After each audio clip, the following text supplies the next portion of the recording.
Assalamualaikum warahmatullahi wabarakatuh. Perkenalkan, nama saya Aisyah Al-Haq, NIM 1122033 dari Prodi PAI.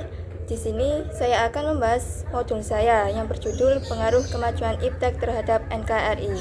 Sebelum memulai pembelajaran kali ini, marilah kita berdoa terlebih dahulu supaya diberi kelancaran, kemudahan, dan ilmu yang bermanfaat. Berdoa mulai. Apakah kalian sudah tahu bagaimana pengaruh kemajuan iptek bagi NKRI? Kalian belum tahu ya? Kalau belum tahu, saya akan menjelaskannya.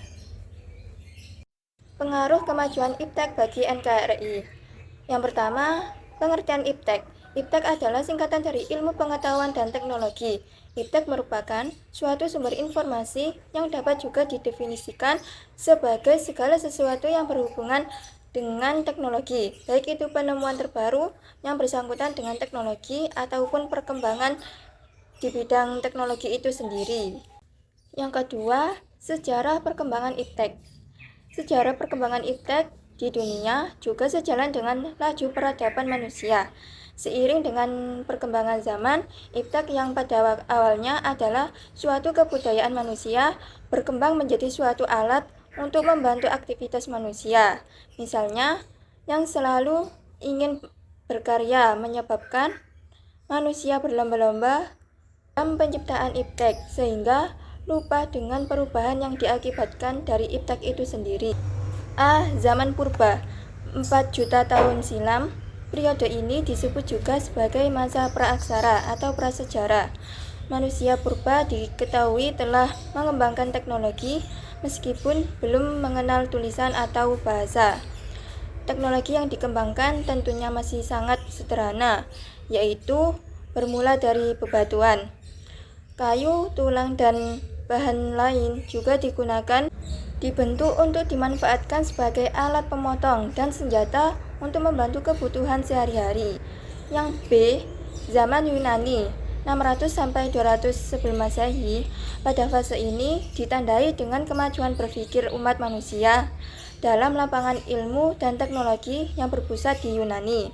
Manusia yang sebelumnya tidak menyadari keberadaan eksistensi yang ada di dunia mulai berpikir kritis.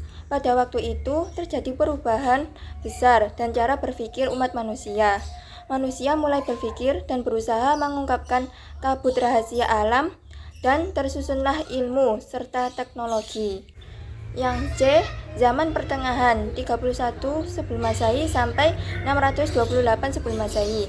Pada zaman pertengahan, oleh para ilmuwan sering dinamakan abad kegelapan. Iptek yang sudah berkembang sebelumnya akhirnya menurun pada awal abad pertengahan. Hal ini disebabkan oleh berkembangnya agama Kristen di Eropa yang mengatur segala hukum dan ketentuan Tuhan. Zaman modern 658 Masehi sampai sekarang. Zaman modern diawali dengan zaman Renaissance, fase kebangkitan kembali iptek di Eropa. Orang mulai mengandalkan kekuatan rasio atau akal dan meninggalkan dogma-dogma agama. Masa ini merupakan fase lahir dan berkembangnya kembali budaya Yunani Romawi kuno. 3. Peran dan kedudukan iptek.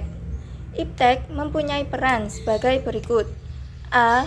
Menjadi landasan dalam perencanaan pembangunan nasional di segala bidang kehidupan yang berpedoman pada haluan ideologi Pancasila. Yang B.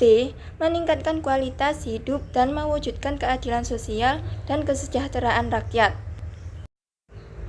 C. Meningkatkan ketahanan kemandirian dan daya saing bangsa.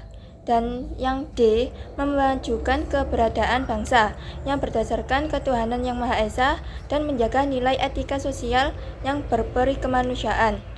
Iptek berkedudukan sebagai modal dan investasi jangka pendek, jangka menengah, dan jangka panjang pembangunan nasional untuk A. Meningkatkan kualitas hidup manusia, B. Meningkatkan kesejahteraan rakyat, C. Meningkatkan kemandirian, D. Memajukan daya saing bangsa, dan yang E. Memajukan peradaban bangsa. 4. Jenis-jenis teknologi. Yang pertama, Teknologi informasi. Apa teknologi informasi? Teknologi yang dapat membantu manusia dalam menyampaikan informasi kepada orang lain dengan waktu yang cepat dan tepat. Contohnya, televisi, radio, media online, dan lain sebagainya. B. Teknologi komunikasi. Teknologi komunikasi merupakan teknologi yang digunakan untuk saling bertukar informasi atau pesan.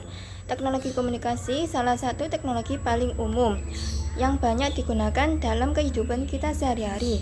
Contoh teknologi komunikasi antara lain smartphone, email, mesin fax, aplikasi chatting, dan lain sebagainya. Yang C. Teknologi transportasi. Apa teknologi transportasi itu? Teknologi yang membantu manusia digunakan untuk berpindah tempat dari suatu lokasi ke lokasi lainnya. Beberapa contoh teknologi transportasi antara lain kereta listrik, mobil listrik, pesawat listrik, kapal, dan lain-lain. Teknologi pendidikan. Apa teknologi pendidikan itu? Teknologi yang berkaitan dengan bidang pendidikan yang di dalamnya digunakan alat-alat khusus untuk kegiatan pendidikan. Contoh teknologi pendidikan antara lain metode pengajaran terbaru, pembelajaran secara online, peralatan laboratorium sekolah, lab komputer, dan lain sebagainya. 5. Perkembangan iptek di Indonesia. Iptek di Indonesia semakin berkembang dari tahun ke tahun sejak Indonesia masih berada di bawah kekuasaan kolonial Belanda. Perkembangan iptek di Indonesia pada masa penjajahan dipelopori dan diperkenalkan oleh pemerintah kolonial Belanda. Pada masa kolonial, perkembangan iptek di Indonesia tidak maksimal. Pemerintah kolonial yang menjadi penyebab dari tidak maksimalnya perkembangan iptek di Indonesia. Akibatnya, Indonesia tertinggal jauh dengan negara-negara di sekitarnya. Yang keenam, pengaruh kemajuan iptek dalam kehidupan berbangsa dan bernegara. Adapun dampak kemajuan iptek yang dimaksud sebagai berikut. Yang pertama, bidang politik. Kedua, bidang ekonomi dan industri. Yang ketiga, bidang sosial budaya. Yang keempat, bidang hukum dan hankam. Sikap menghadapi pengaruh kemajuan iptek. Yang pertama, sikap tanggung jawab dalam pengembangan iptek. Berikut bentuk perwujudan sikap tanggung jawab dalam pengembangan iptek. A. Memperhatikan etika dalam pengembangan dan penerapan iptek. Yang B. Memperhatikan pelestarian lingkungan. Yang C. Memperhatikan nilai guna iptek. Dan yang D. Memperhatikan nilai budaya dan agama. Yang kedua, sikap selektif terhadap pengaruh kemajuan iptek. Sikap selektif adalah sikap yang memilih-milih, melakukan seleksi, atau melakukan penyaringan. Membangun sikap selektif itu sangat penting dilakukan untuk memilih atau memilah berbagai pengaruh yang ditimbulkan oleh kemajuan iptek. Sikap selektif bertujuan untuk memisahkan hal-hal yang menguntungkan dan merugikan dari iptek. Yang ketiga, upaya pemerintahan mengatasi pengaruh iptek. A. Meningkatkan kemampuan iptek untuk menjawab berbagai isu pelayanan seperti keselamatan, keamanan, kehandalan, dan kenyamanan serta terjangkau masyarakat luas.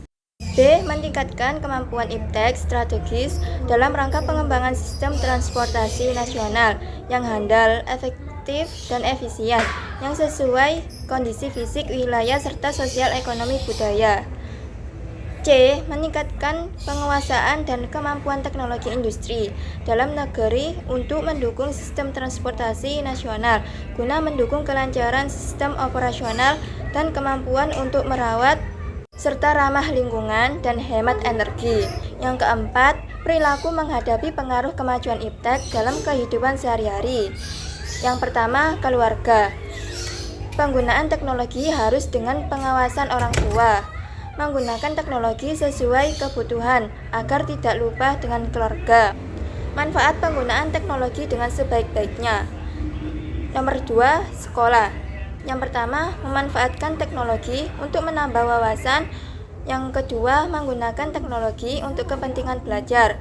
Yang ketiga, melakukan penelitian dengan memanfaatkan iptek. 3, masyarakat. Yang pertama, manfaatkan untuk menjaga kerukunan antar warga masyarakat. Yang kedua, manfaatkan teknologi untuk membangun lingkungan masyarakat. Yang ketiga, manfaatkan teknologi untuk membantu orang lain. Baiklah, saya cukupkan pembelajaran hari ini sampai di sini dulu. Dan kita ketemu lagi minggu depan. Wassalamualaikum warahmatullahi wabarakatuh.